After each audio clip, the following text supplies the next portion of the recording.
आप देख रहे हैं प्रवासी संदेश। महाराष्ट्र में विधानसभा चुनाव की सरगर्मियों के बीच भाजपा को बड़ा झटका लगा है।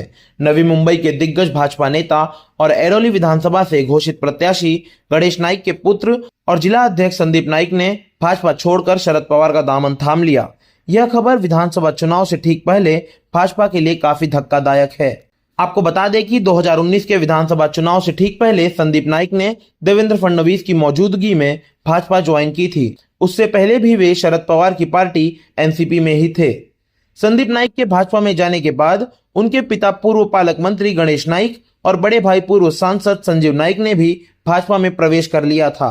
संदीप नाईक ने अपने राजनीतिक करियर की शुरुआत नवी मुंबई महानगर पालिका में बतौर नगर सेवक की थी। फिर बाद में स्थायी समिति के सभापति भी बने थे। उस समय नाईक परिवार शरद पवार के साथ था। बाद में संदीप ऐरोली से और उनके पिता गणेश नाईक बेलापुर से एनसीपी के टिकट पर 2014 का विधानसभा चुनाव लड़े थे, जिसमें संदीप तो जीतकर विधायक बनने में कामयाब हो गए थे, जबकि दादा गणेश नाईक भाजपा प्रत्याशी मंदा महात्रे के सामने पराजित हुए थे। उसके बाद 2019 का चुनाव आने से ठीक पहले संदीप ने भाजपा में प्रवेश कर लिया था, लेकिन भाजपा ने उन्हें चुनाव में टिकट देने की बजाय ऐरोली सीट पर उनके पिता गणेश नाईक को मैदान में उतार दिया था। उस चुनाव में दादा जीतने में कामयाब रहे थे। उस समय ऐरोली से भाजपा का टिकट न मिलने पर संदीप पार्टी के नेताओं से काफी खफा हो गए थे।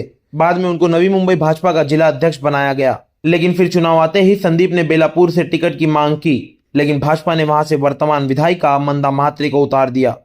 तो संदीप ने भाजपा जिला अध्यक्ष पद से इस्तीफा देकर एनसीपी प्रदेश अध्यक्ष जयंत पाटिल की उपस्थिति में शरद पवार का खेमा ज्वाइन कर लिया। इसके साथ ही पवार गुट की तरफ से संदीप नाईक को बेलापुर से एनसीपी का उम्मीदवार भी घोषित कर दिया गया। अब सवाल ये उठता है कि संदीप के बड़े भाई संजीव नाईक का अगला कदम क्या होगा।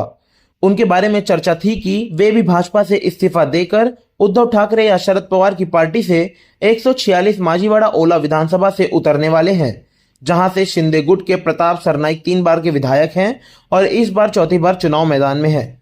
अब देखना होगा कि क्या संजीव नाईक अपने भाई के साथ जाते हैं या पिता के साथ रहते हैं। संजीव नाईक पिछले लोकसभा में ठाणे सीट से भाजपा का टिकट चाह रहे थे, लेकिन सीट शिंदे गुट के खाते में चली गई और नरेश मस्के लोकसभा सदस्य बन गए।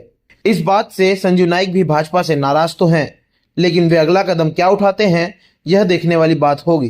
प्रवासी संदेश को लाइक करें, शेयर करें, कमेंट करें, सब्सक्राइब करें और बेल आइकन जरूर दबाएं।